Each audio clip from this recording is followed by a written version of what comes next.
Welcome to Art Ed Radio, the podcast for art teachers. This show is produced by the Art of Education University, and I'm your host, Tim Bogans.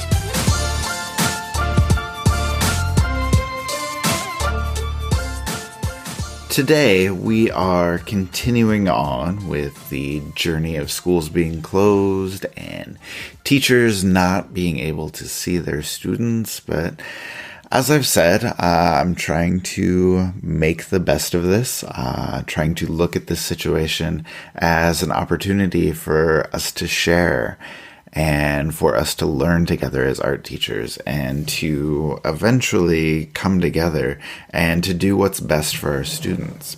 So I am continuing to find guests to talk to who are doing some really cool things, who are making the best of their situations, and ones that are willing to share in order to help all of the other art teachers out there. So I hope over the course of these conversations, you are able to pick up some ideas that might work for your teaching, that might work for your students. And obviously not everything is going to work for everyone, but I figure the more we put out there, the better chance there is that you can find something that clicks with you and you can find something that works for you. So today, Lindsey Moss will be returning to the show, and today she's going to talk to me about all of the amazing things she is doing with her teaching, and I think she has a lot of ideas that you will appreciate. Now, before we start the interview, though, I want to tell you that AOEU will be continuing to host the free webinar every Thursday night as, we all try to get a handle on this new normal, get a handle on what teaching from a distance can look like. So last week was the third webinar that we've done, and we had presentations on making art history meaningful, more ideas on how to record engaging videos, and Lindsey actually presented on a couple of the ideas that we'll talk about today, but we'll get a little more in-depth here on the podcast. And then this week on Thursday night, 7 o'clock Central, we'll be back. You can register for that, see all of the resources we've put together at theartofeducation.edu/coronavirus. But that should be it. We're ready to go. So let's get Lindsey on here and we'll get the conversation started.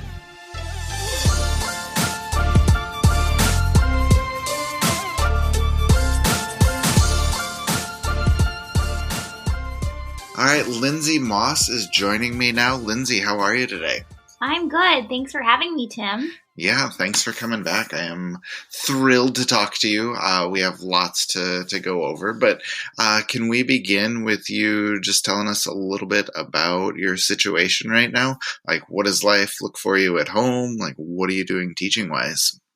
Oh, sure. Well, I think I'm kind of in the same boat as everybody else where normal was totally upended. And so for about 2 weeks / 2 years, it feels like now, Yes. things have been not the normal. So my district, I live and teach in Illinois, and my district closed until April 7th by order of the governor. And so my district was actually kind of organized. We got the chance to do 4 days of e-learning. And then we were closed all this past week for spring break, which I think has been really good for me because I got to try e-learning and then have like a little bit of a respite while I can kind of like figure it out for what's going to have to happen on Monday as we go back to work. My husband's also a teacher, and so he is home and off work as well. Also doing online e-learning, but not from the art point of view. He teaches 5th grade. And my kids are home consuming e-learning and just generally being crazy in the house. So. Yes. There's a lot of that going on everywhere, I think. So. Now, as you said, you've been doing a lot of e-learning. I know you've done a lot of online meetings, I think with Zoom. But before we get into all the awesome things that you're doing on Zoom, can you maybe talk a little bit about your stumbles, maybe some things that didn't go so well, or a couple things that you've learned through the process of getting started there?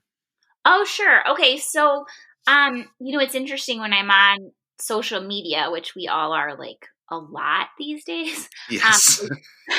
I see art teachers and they're debating platforms or trying to figure out the best way to organize. And my district dictated that, which in retrospect was really nice to just have somebody say, you know what, here are the parameters.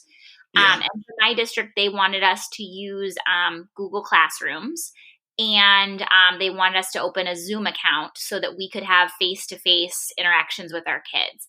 So that choice was out of my hands. And I had done Zoom as a meeting participant a lot because of the art of ed, actually. But I had never been responsible for hosting a meeting before. So that was kind of like a really quick learning curve. And it's pretty intuitive, right? So it didn't take too much to get rolling on that. But it was interesting to me the amount of kids over the course of our 4 days last week doing e-learning that were migrating to my Zoom meetings. So I, it ended up by the end of the week that there were so many participants that Zoom was splitting it into two screens. So you had to scroll over to see all the kids. So in terms of like hurdles, I guess my largest hurdle was just people who were unfamiliar with the platform coming to me with questions about how to use the platform, right? Like, and to me, it's not very hard to just follow a Zoom link and join, but everybody's got Right. different devices and different technology. And I felt like the volume of questions I was getting at first felt sort of overwhelming. But then I had an IEP meeting virtually last week also. And I had a really interesting conversation with the parent on that meeting. And he was explaining that he thinks kids are going to specialists first, that, Hmm. as they're trying to access e-learning from their houses, they're uncomfortable too. So when they see a menu of things from, math and language arts and everything, but then they see their specialty teachers on that menu and they're like, oh, my art teacher, that would feel really good right now. That oftentimes I think they're actually coming to us first. And that's why I was getting a lot of these email questions, because they hadn't had to figure it out yet for the regular classroom. So then it kind of felt like answering all those emails felt like, you were doing good work. So, and Yeah. hopefully paving the way for other teachers too as we get back from spring break. But I actually didn't have any instances where I couldn't successfully get somebody on after an email or two. And again, Okay. most people are pretty tech savvy. They don't need you to start. Yeah. Yeah. Yeah. It's just a That's cool. small fraction. Yeah. Now I know you're doing a lot of cool things, and so I want to dive into some of your ideas and have you share those with everybody. So let's begin. Can you tell me about online Pictionary? Because that sounds fantastic, and I would love to Yeah. know how you're running that. Oh man. So it started sort of organically, like my district wanted us to offer options, and we all know as art teachers, kids have different resources at home. So I was pairing with my librarian and music teacher. We were making like a grid menu for kids, and 3 art options, 3 music options, 3 library options, right? And so my Hmm. first 2 art options were like hyperlinks for, stuff in my Google Classroom or a video to watch. But the third one was to join me for a Zoom sketchbook chat, is what I called it. Or I think I called it a sketchbook share. So Okay. you could either do one of these first 2 options, or you could join me for this share. And I ran it at the same time every day. And I didn't know how many kids I was going to get. So I said, okay, if you follow this link from 9 to 9:30, I'll be there for K2. And then 9:30 to 10, I'll be there for 3-6, right? Hmm. And I was kind of thinking, if they aren't able to make a lot, they could still get some of those national standards about creating and presenting, right?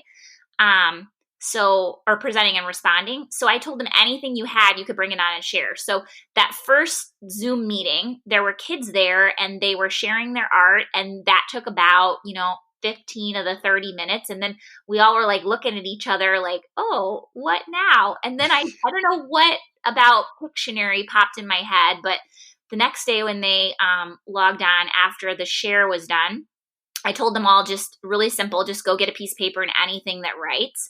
And at the bottom of Zoom, there's a chat function. And you know that you can chat with the whole group, or you can, as the host, you can send a private message to a single participant. So I said, one of you's about to get a private message. Watch. And it was hilarious because all their like foreheads were in the chat. They were all leaning forward. And I picked a kid that I knew was like pretty outgoing, and I sent a message and I was just like, "Hey Jack, can you draw toilet paper?" Right. So then Jack puts up the paper, and I told them you can either draw it in front of the screen, art teacher style, or if you need to put it down on the table flat and draw it and then hold it up and reveal it, you can. So then he's drawing the toilet paper and everybody's screaming the guesses, and the first person to get it is the next person to get the secret message and draw. And then my colleague Lauren, I was telling her about this, and she's like, yeah, I think it'll be less of a free-for-all if they have to put in the chat what their guess is, and that way there's not like millions of not like 30 kids yelling at you. Yeah. Which is how it was that first Tuesday. Yeah. So in retrospect, Lauren was right. That's probably the better way to run it, but they loved it. So then like Wednesday, I had more kids, and then it's like word was getting out that we were playing this game, and I had a lot of people. You only were supposed to come to the sketchbook chat once, but I had a lot of repeat visitors. Oh, that's awesome. I love that kids are loving it so much so, and that makes for a good connection. Now, are you still continuing the sketchbook share, or do you have other ideas for what you're doing or thinking about doing?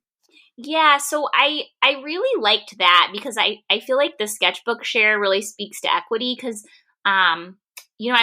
when I was on Zoom talking to them about what they had at their house, there's a big variety. I mean, there's kids that are able to make slime at home and have all kinds of this vast suite of art supplies. And then there's kids that basically have like scrap paper and a pencil. And the thing I liked about the sketchbook share is the equity there. It didn't matter what you were making it out of. There wasn't some prompt you had to modify and feel bad about. It was like anything you made was acceptable. And so I am definitely going to keep that element going because I feel like it made it okay for any kid to share anything. Any art making was fine. Not like they were compromising because other people had paint and they didn't. It was anything you made was okay out of anything. And I mean, some kids even brought Lego stuff. So I liked that because of the equity. But we'll definitely continue the Pictionary.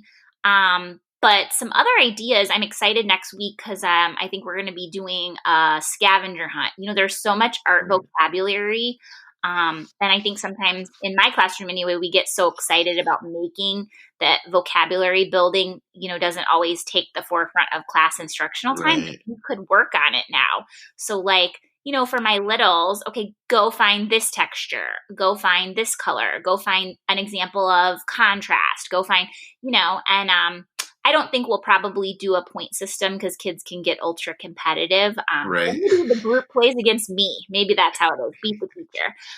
But we're definitely planning a couple different vocabulary scavenger hunts for next week. I'm excited to start that with them. Yeah, I think that's really cool. Now, have you tried teaching any lessons or doing any kind of like direct instruction in one of your online meetings?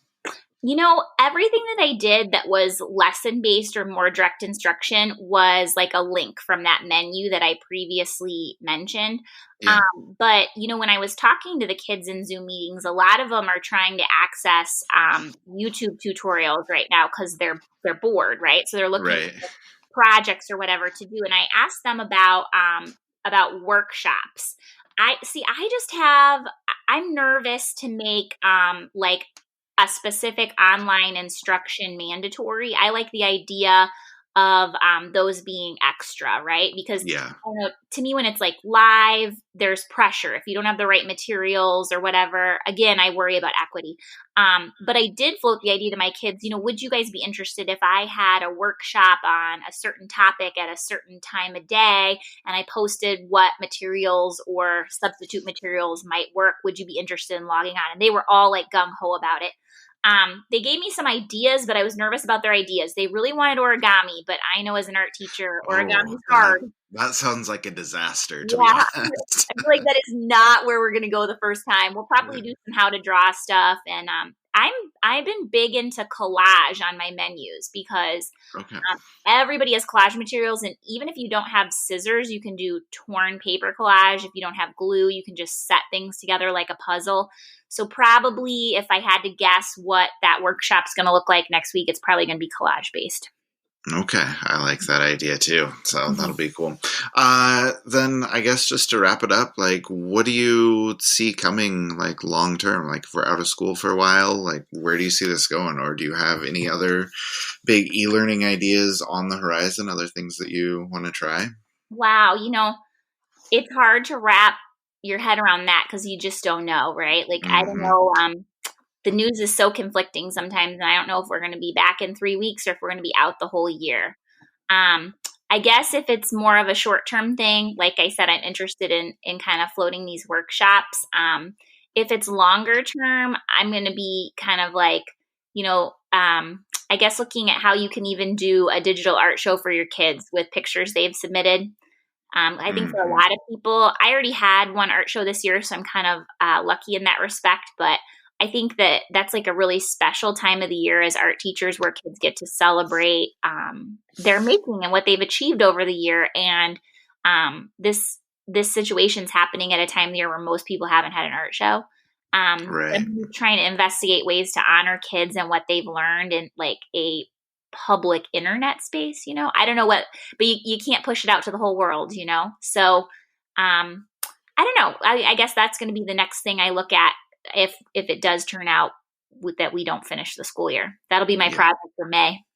Yeah, that sounds really worthwhile. I think, you can make some really cool things happen there. So cool. All right. Now, Lindsey, before we go, I've been having all my guests give recommendations for people when they're stuck at home of things to read, things to watch, and things to listen to. So I'm going to ask for your recommendations. So let's start with something that you think people should be reading. Oh, okay. Well, so don't laugh, but my kids and I made a library trip right before everything closed down, and we have been deeply immersed in the Laura Ingalls Wilder Little House on the Prairie. I love it. I have to tell you, though, I feel like it's a really good parenting strategy right now because when you read about pioneer life and then you tell your kids, like, no, you need to eat what is in the pantry. I feel like they get it more. Like, and my husband like started planting our garden for the year, and the girls were out back, playing Little House on the Prairie. So I feel like there's some weird like connections to that in quarantine. So my kids have really been enjoying that. We're on the second book right now. Oh, that's funny. That's really cool, though. My daughter's way into it because Laura Ingalls Wilder is actually from Nebraska, where I live. And so my daughter like loves that connection, and she has read all of the books and loves them so much. So that's awesome. For my reading, I'm going to the opposite end of the spectrum. I have been reading an author named Chuck Klosterman, and he does a lot of just weird, off-the-wall sort of writing. He writes a lot about music, but he's got a collection of short essays called Sex, Drugs, and Cocoa Puffs, which is a great title, by the way, but just like really creative thinking, really funny, like short, easy read. And I've been enjoying breaking that back out. So, all right. Something for people to watch. Ooh, that's tough because we're big TV watchers. I guess like, so we've been watching a lot, but I don't know that it's been great. Oh, you know what? The last thing I really liked was it's a Netflix series and it's called Lock and Key. Okay. L-O-C-K-E and Key.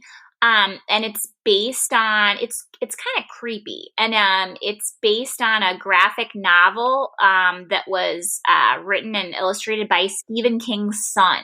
And it was sort of like his foray into the pseudo horror genre, and it's a creepy one. I liked it a lot. Yeah. So is that one that kids should stay away from, probably? Yeah, I probably wouldn't do that for young elementary kids. Middle school. Okay. Middle school. Okay. Okay. Good to know. I have been watching a lot of Lego Masters with my son. I don't know if you've seen that.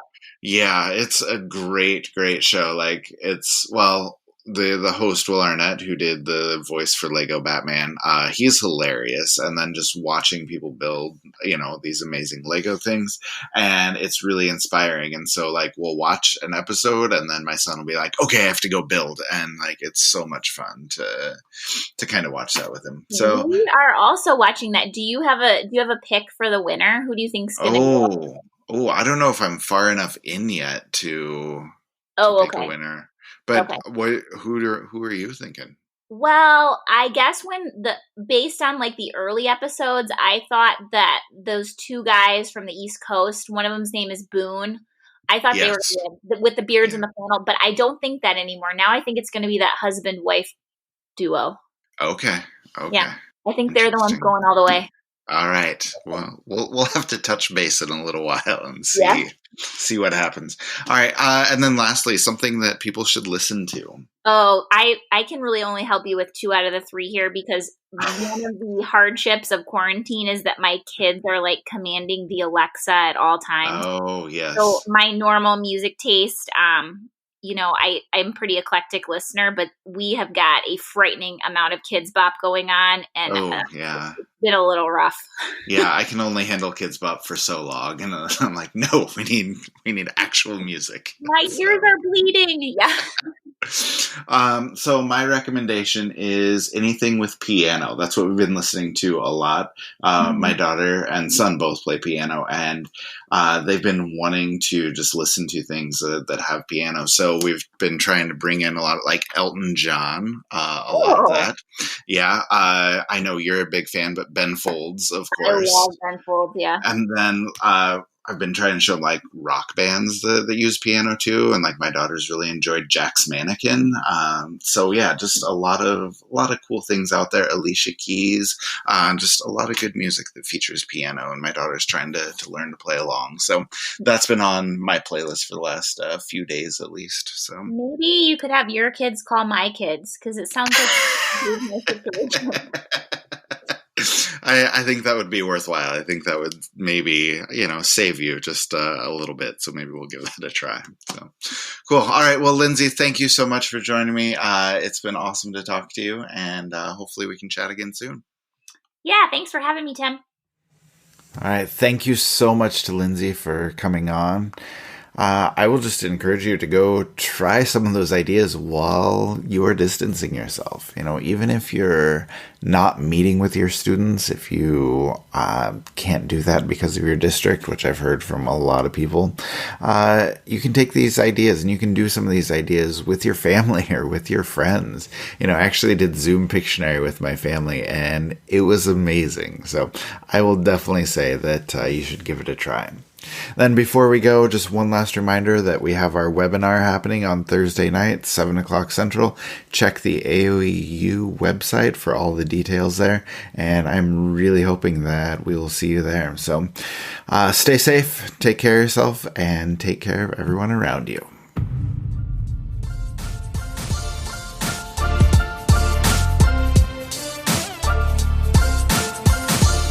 Art Ed Radio is produced by the Art of Education University with audio engineering from Michael Crocker. Thank you for listening, and we will talk to you again next week.